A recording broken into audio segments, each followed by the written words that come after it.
The great UCLA teams dominate at home. What are we talking about? Let's talk about it on Locked On UCLA.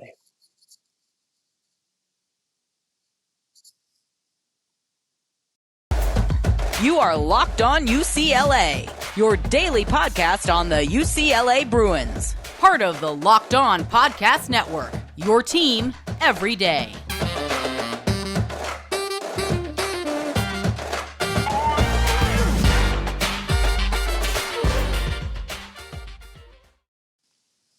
Hey everybody, it's your favorite host. It's Zach Anderson-Yoxsimer with Locked On UCLA. Thanks for tuning in here to this edition of Locked On UCLA. Thanks for tuning in. I'm Zach Anderson-Yoxsimer, where you can get all your Locked On UCLA coverage on YouTube, wherever you get your podcast. It's for free, and thanks for making it your first listen each and every day. Sorry about the no episode on Valentine's Day.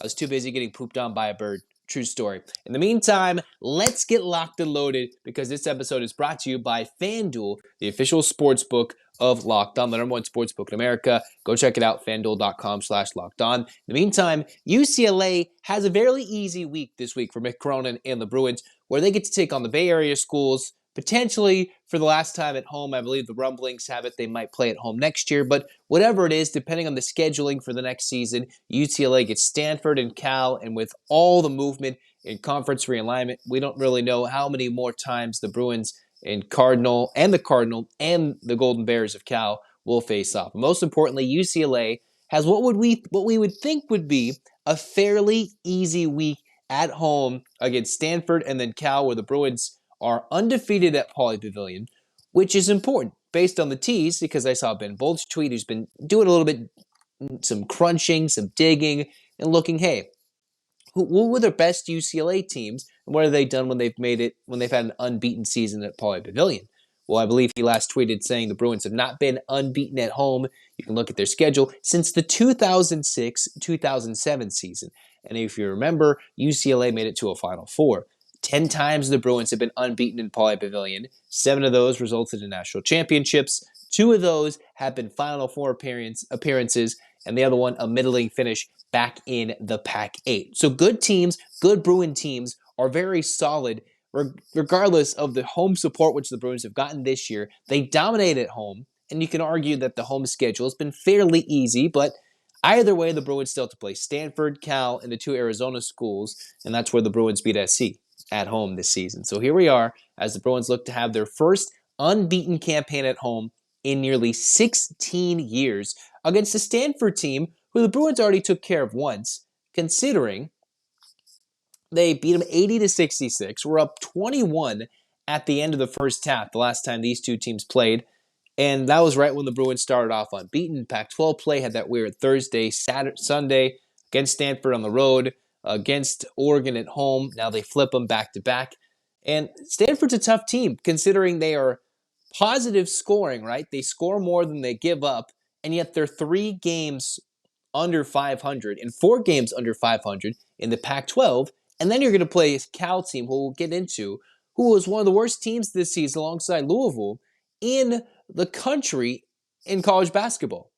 You can also throw in other teams in there, but between 2 power conference teams, Cal and whoever else you want to put besides Louisville, that's where you're sitting there at the bottom of the barrel in terms of college basketball teams this season. So this is an easy week, one would think, for UCLA, considering Stanford, all right, they've already handled them once, but the Cardinal are coming off of a home win, 88-79 against Arizona, where the Bruins, as I've been teasing, have had their toughest road game remaining at Oregon, came away with flying colors, and, we're up double digits late, made it a single-digit game. The Bruins able to come back, win it 8-0.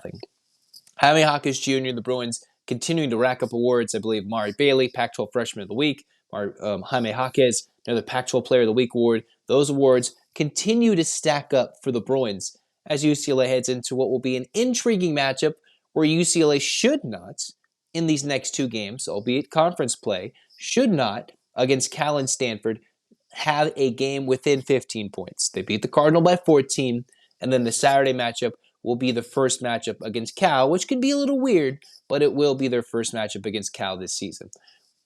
So what are you trying to figure out? This is, again, a Stanford team that is coming off their biggest win of the season, potentially playing for their coaching, contract at Stanford. He's been there quite a few years, hasn't even taken them to the tournament at all. And yet, what did Stanford do against Arizona, who was a top 4 ranked team, where the Bruins are now, in a dominant 9-point win where they trailed at the half to beat the Wildcats? Well, despite Arizona getting some hot 3-point shooting from Courtney Ramey, they kept their big players like Umar Ballo, Kirk Kriisa, Azuolas Tubelis in check. Tubelis was in foul trouble. Kriisa was in foul trouble. Henderson Jr. in foul trouble. Almost everybody was in foul trouble. So what the key to success for the Cardinal was, they hit their threes. They were timely when they got to the line and hit the majority of them. And they shot 61%. And they were able to get some points with a total of every single one of their starting 5 getting into double figures. So if Stanford gets hot and shoots well, the Bruins could be in some trouble. But with their defensive tenacity, the Bruins should make this an easy matchup. Remember, UCLA was up by as many as 21, 22, 23 points, I believe, against Stanford. And then the Cardinal made it on a quick run in the second half of that game and found themselves in within a single digits before the Cardinal got a little closer at the end, and the Bruins closed it out and eventually won by 14, where UCLA got that win 80-66 in December, led by Jaime Jaquez' 27 points. Mari Bailey had 19, but 7 turnovers, 19 points.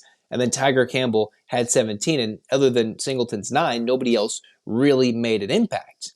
For the Bruins, they sit here, sitting pretty, but you don't want to take Stanford too lightly, considering they're coming off a big win. You can only think maybe a letdown, right, as the Cardinal have won 3 of their last 5, beating Cal, winning at Utah, but losing at Colorado, losing closely to Arizona State. This is a game the Bruins, with the later start time on a Thursday night, nationally televised, maybe you get a little lulled to sleep. We'll see how the crowd rises for the Cardinal coming in.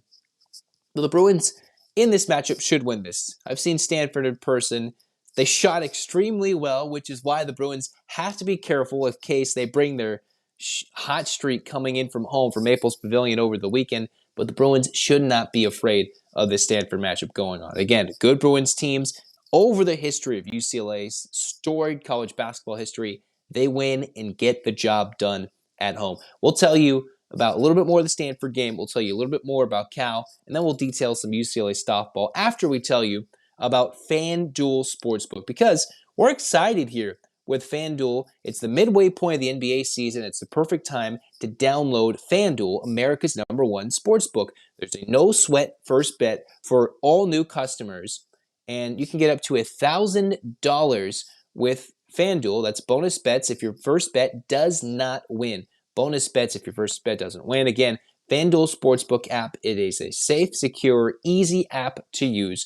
All you have to do is get your no-sweat first bet, $1,000 in bonus bets when you go to FanDuel.com/lockedon. Again, that's FanDuel.com/lockedon to learn more. Get that no-sweat first bet and make every moment more with FanDuel, the official sportsbook partner of Locked On and the official sports betting partner of the NBA.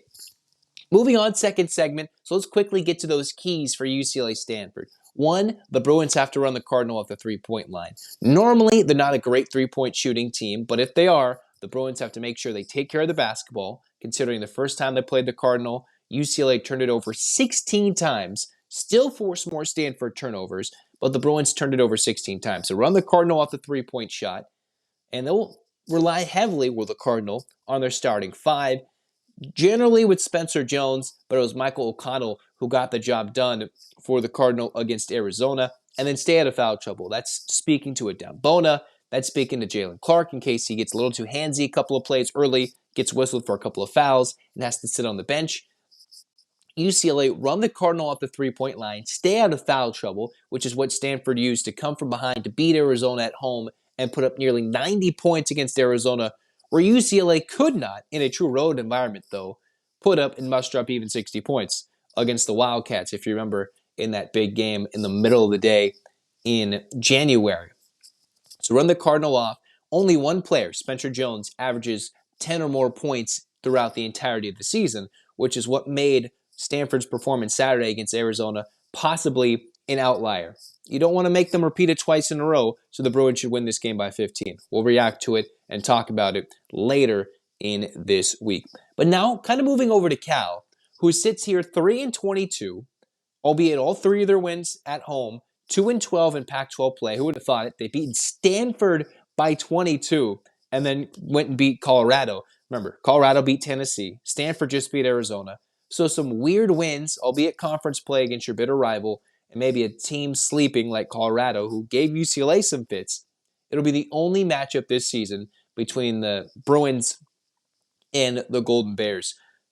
California, led by Devin Askew, Lars Thiemann, those two average about double figures per game, and Thiemann has about 6 rebounds per game. So for the Bruins, most importantly, you don't want to take the Golden Bears lightly. For Cal, they have almost 70 more turnovers given up than they have forced against their opponents. So for the Bruins, they must run after the Golden Bears and make sure, hey, do not let themselves get in, do not let teams get back in it. And as in terms of Askew, he hasn't played since January. So for the Bruins, you're focusing on Lars Thiemann and more. So don't mind my miscue there with Askew. Hasn't played in a few weeks. But most importantly, here's the point.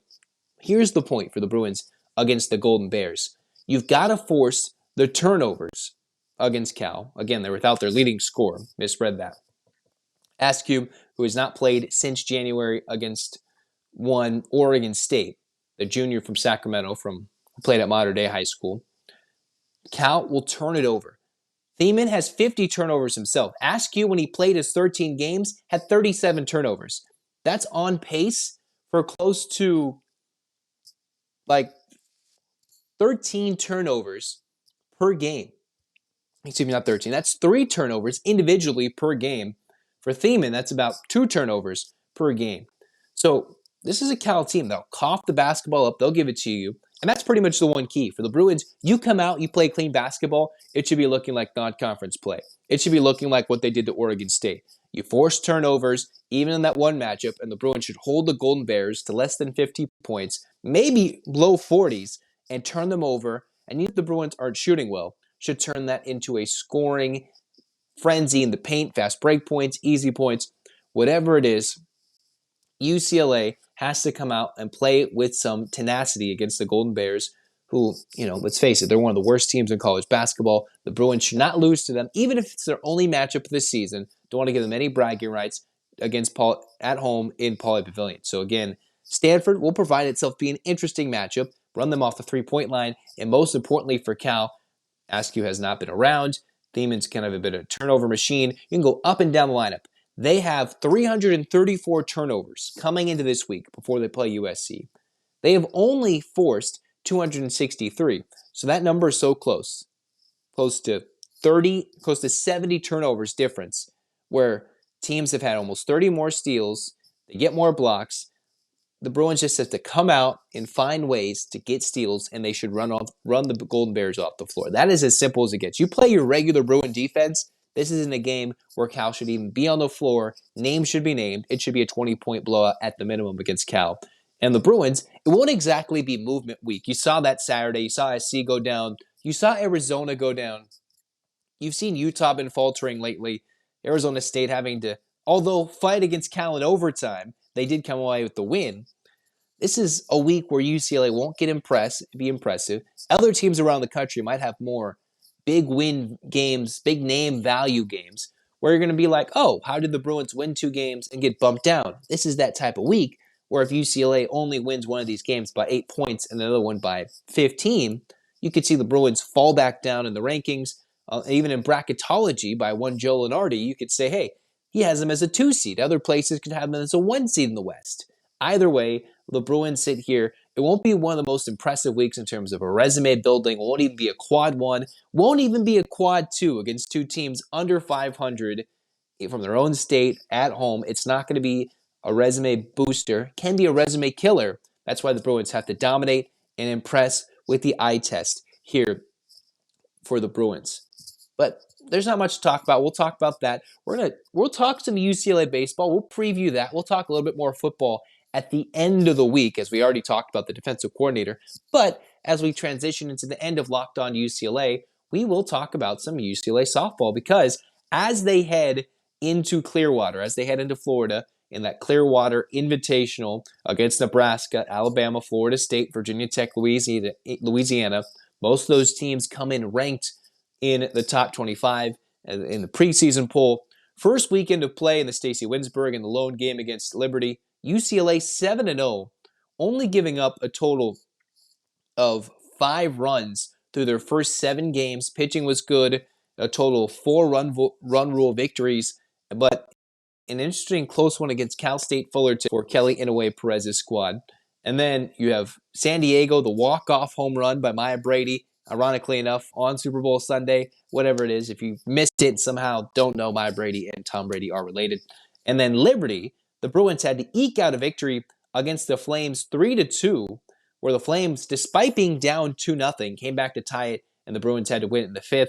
And against San Diego, despite run-ruling them in the early morning, the Bruins having to come from behind down 2-0 late and beating the Toreros in 5-2 fashion. So, quite honestly, while Cal State Fullerton in that season opening win, the Bruins had to get those late runs in the 5th and the 6th, they're a power in the Big West.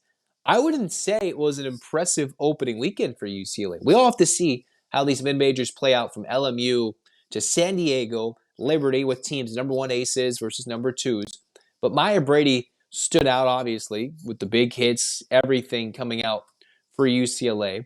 But looking at that first weekend of play, Maya Brady sitting there going 13 for 19, and with a batting average of 684, Savannah Pola hitting 500, Woolery, it's a bit of a tongue twister, Jordan Woolery hitting 471. You can hear Kennedy Powell. You hear some of these players, the freshmen, the veterans, Charlize Palacios, the Bruins coming through and getting them to play well in the opening weekend.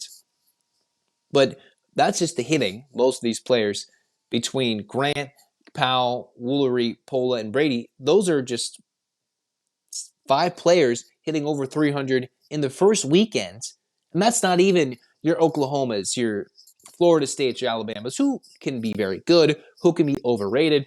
But we'll see how the Bruins are in the first weekend. 9 home runs, 4 of them coming from Maya Brady. So it might be a one-woman wrecking crew for UCLA this season. We hope not. Pitching-wise, Brooke Yanez comes through 1-0 in 2 starts, 3 appearances.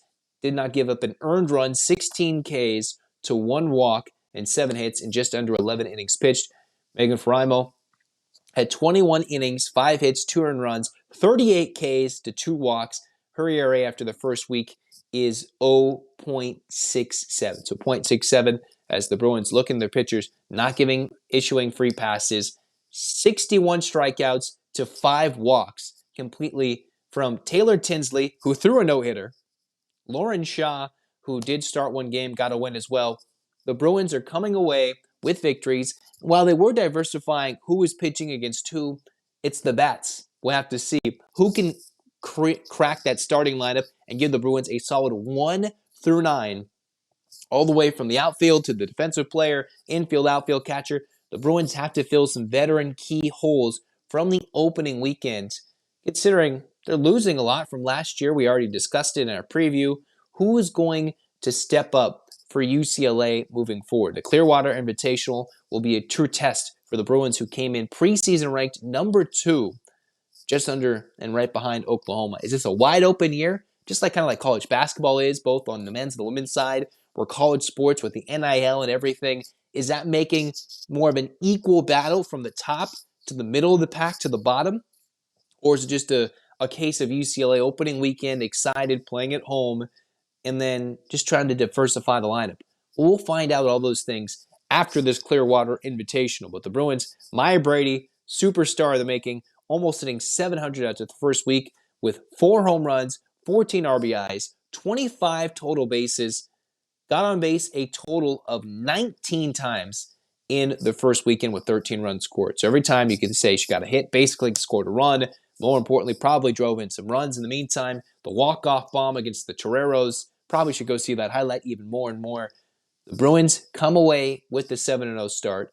Not the most impressive, but this will be the weekend test. They're in Florida, and they got to get ready to go beat down some of the top-tier contenders from the other parts of the country for Kelly Inouye Perez's squad. In the meantime, that's going to do it here for us at Locked On UCLA. We're excited. All the sports meshing at once. We're going to do baseball preview. We'll talk basketball after UCLA hopefully beats the Stanford Cardinal in dominant, kick-your-butt fashion and everything in between. And we'll talk UCLA football and talk about their move with the Big Ten as the Pac-12 struggles to get a TV deal. We'll talk about all of that here on Locked On UCLA. I'm Zach Anderson-Yoxsimer signing off. Go check out Locked On College Basketball. Get those brackets ready across the nation.